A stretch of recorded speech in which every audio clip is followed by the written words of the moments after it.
নির্জন এক পরিবেশ, চারদিকে সৌন্দর্য ঘিরে রেখেছে। তুরস্কের ইস্তাম্বুল শহরটা সত্যিই অসাধারণ। শহরের শেষ প্রান্তে আমাদের বাসাটা। পরন্তু বিকেলে দোলনায় দোল খেতে ভীষণ ভালো লাগছে। বাড়িটার পেছনের দিকটা জঙ্গল, আর সামনের বিশাল বাগান। ইরাশার বাদামি রঙের চুলগুলো হালকা বাতাসে এলোমেলো ভাবে আনমনে দুলছে। অসম্ভব সুন্দর দেখতে ইরাশা। গায়ের রং হলুদ ফর্সা, লম্বা পাসপোর্ট 2, কোমর পর্যন্ত বাদামি লম্বা চুল। যে একবার ইরাশাকে দেখে সে ইরাশার প্রেমে পড়তে বাধ্য। এখানে কেমন লাগছে তোর? এতটাই ভালো লাগছে বোঝাতে পারবো না। আমারও।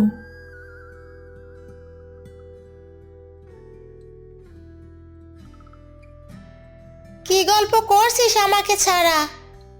তুই তো নাকে তেল দিয়ে ঘুমাচ্ছিলি। খুব ক্লান্ত ছিলাম। জায়গাটা বেশ কিন্তু। ইরাশা আর রুষা 2 বোন।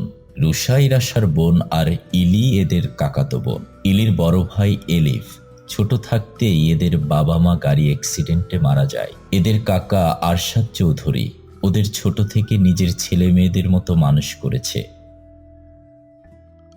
ভাইয়া আর কাকা কবে আসবে? কিছুদিনের মধ্যেই। ভাইয়া আসলেই দূরে কোথাও ঘুরতে যাব। তোমাদের নাস্তা রেডি, খেতে এসো। খুব ক্ষুধা লাগছে। আমারও ক্ষুধায় কুটকুট করছে। কুটকুট। এই হাসি থামা তোরা। এই নাস্তা ঠান্ডা হয়ে যাচ্ছে। জায়গাটা বেশ নির্জন, আশেপাশে কোনো বাড়িঘরও নেই। ভালোই লাগছে, কোনো হইচই নেই, নির্জন পরিবেশেই ভালো লাগে। এতদিন গাড়ির হর্নে মাথাটা শেষ হয়ে যেত। নিরাশাটা হয়েছে ওর বাবার মতো। ওর বাবা এই কারণেই সে নীরব জায়গায় নিয়েছে। এভাবে ভয়ে ভয়ে থাকা যায় নাকি?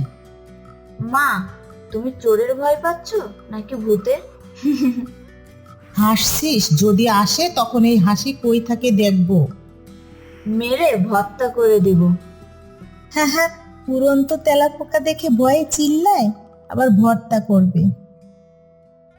ইরাশা রাগে কিটকিট করছে।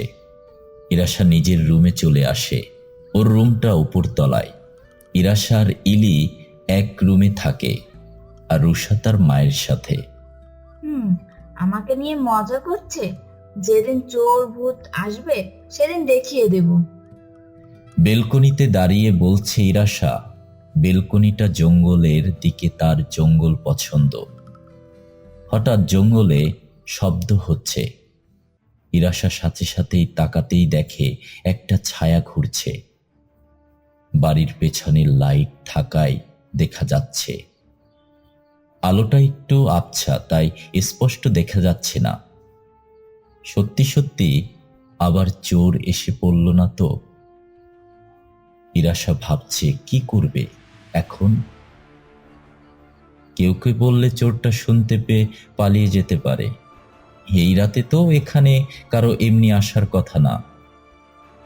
একটা লাঠি নিয়ে আস্তে আস্তে পেছনের দরজা খোলে। সামনে এগোতেই দেখে সাদা একটা বিড়াল।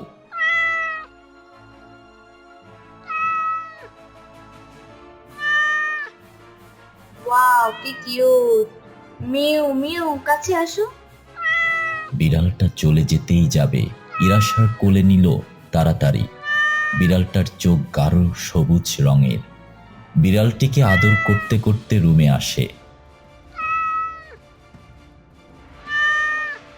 পুচু পুচু নাকি? ও পুচুনিতা। আচ্ছা, বিড়ালটা ছেলে নাকি মেয়ে? আরে বাবু, তুমি এমন করছো কেন? বিড়ালটা ইরাশার কোল থেকে নামবার খুব চেষ্টা করছে। এক পর্যায়ে কামড় দিয়ে দৌড় দিয়ে বেলকনি থেকে চলে যায়। ইরাশার হাত থেকে রক্ত পড়ছে, হালকা হালকা ফোসকা পড়তেছে। উফ, কি ব্যথা! কি বিড়াল রে বাবা! কি হয়েছে ইরাশা? কিছু হয়নি। আরে রক্ত! তোর হাতে কি হয়েছে? আর বলছিস কিছু হয়নি?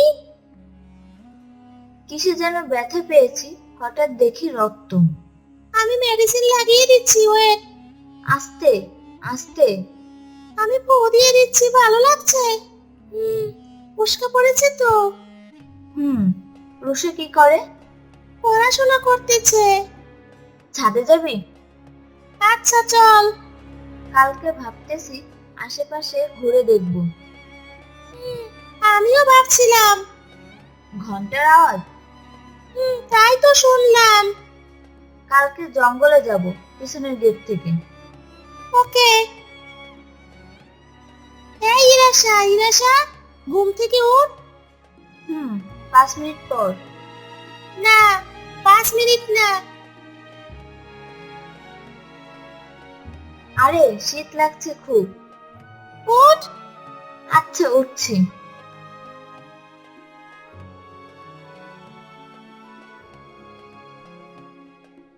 ওরা ফ্রেশ হয়ে পেছনের দরজা খুলে জঙ্গলের দিকে হাঁটছে। ইরাশা হঠাৎ খেয়াল করলো বিড়ালের পায়ের ছাপের পরেই পরের পায়ের ছাপটা কোনো মানুষের, পায়ের ছাপটা কোনো ছেলের। রাতে বৃষ্টি থাকায় মাটি ভেজা। কি রে, হাঁটছিস না কেন? বিড়ালের পায়ের ছাপ আবার মানুষের? ওকে কি বলবো কাল রাতের কথা? না থাক, ভূতটা আবার ভয় পাবে। বিড়ালের ছাপ না হয় ঠিক আছে, কিন্তু মানুষের পায়ের ছাপটা? আমিও ভাবছি সেটা হয়তো কেউ কোনো কাজে এদিকটাই এসেছিল। চোর না তো, চুরি করতে আসলে আমার কাছে ভর্তা হতে হবে তাকে। চল সামনের দিকে যাই। চল। ওই দেখ পুকুর, চল পুকুর ঘাটে চল। স্যাঁতস্যাঁতে সবুজে ঘেরা চারদিকে, পুকুরের রংটাও সবুজ লাগছে। ওরা পুকুর ঘাটে বসে গল্প করছে। খুব ছোটবেলায় আমি পুকুরে একবার গোসল করেছিলাম দাদু বাড়িতে। এখানে তো কোনো মানুষ নেই, আমরা মাঝে মধ্যে এসে গল্প করলে কেমন হয়? আমি তো সাঁতার জানি না খুব একটা। আমি শিখিয়ে দিব। সত্যি? হ্যাঁ। ইয়া। আকাশ কালো মেঘে ঢেকে গিয়েছে।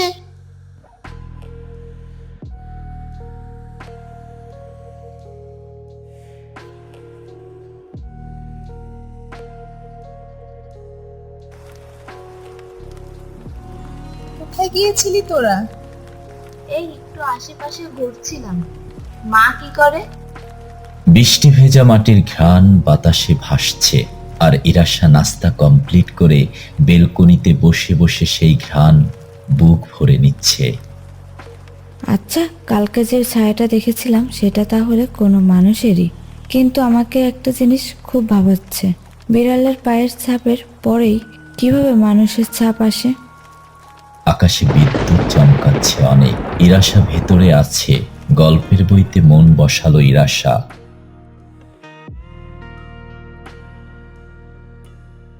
ইরাশা, একটা নিউজ শোন। কালকে থেকে আমার কলেজ হোস্টেলে থাকতে হবে, সামনে পরীক্ষা। ইলিকে আমার সাথে কিছুদিন থাকতে হবে। ওর ফর্মটা পূরণ করতে হবে, ভর্তি করাতে হবে ওকে। আজ বিকেলে মার্কেটে যেতে হবে, কিছু কেনাকাটা করতে হবে। কি বলছিস, রুষা কালকেই চলে যাবি? হ্যাঁ, 2 মাস পরেই ছুটি পাবো। ইলি 1 সপ্তাহ পরেই চলে আসবে। বিকেলে রেডি হয়ে থাকিস। ওকে। আকাশ ধীরে ধীরে পরিষ্কার হয়ে আসছে। ইরাশা দুপুরের গোসল সেরে নেই। সবাই দুপুরের খাবার কমপ্লিট করে মার্কেটে যাওয়ার জন্য তৈরি হয়। কালো প্লেন লং স্কার্ট, সাদা টপ, কালো স্কার্ফ, হালকা গোলাপি লিপস্টিক। ইরাশাকে দারুণ লাগছে। ওয়াও, কি সুন্দর লাগছে তোকে আজ। তোকে দেখে তুর্কি ছেলেরাও তো ক্রাশ খাবে। চুপ কর। সত্যি বললেই চুপ কর। কিরে, হলো তোদের? ওরা সবাই মার্কেটে যাওয়ার জন্য রওনা হয়। আধা ঘন্টার মধ্যে পৌঁছে যায় শপিং মলে। ওরা অনেক কিছু কেনাকাটা করে একটা রেস্তোরাঁয় যায়। সবাই সবার পছন্দ মতো খাবার খেয়েছে। রেস্তোরাঁ থেকে বাহিরে বের হয়ে ঘোরাঘুরি করছে। ইরাশার চোখ ডলতে ডলতে হাঁটছে। হঠাৎ পা পিছলে রাস্তার মাঝে পড়ে যায়। ইরাশা পড়ে যে চিৎকার দেয়। ইরাশার দিকে একটা গাড়ি আসছে। এ কি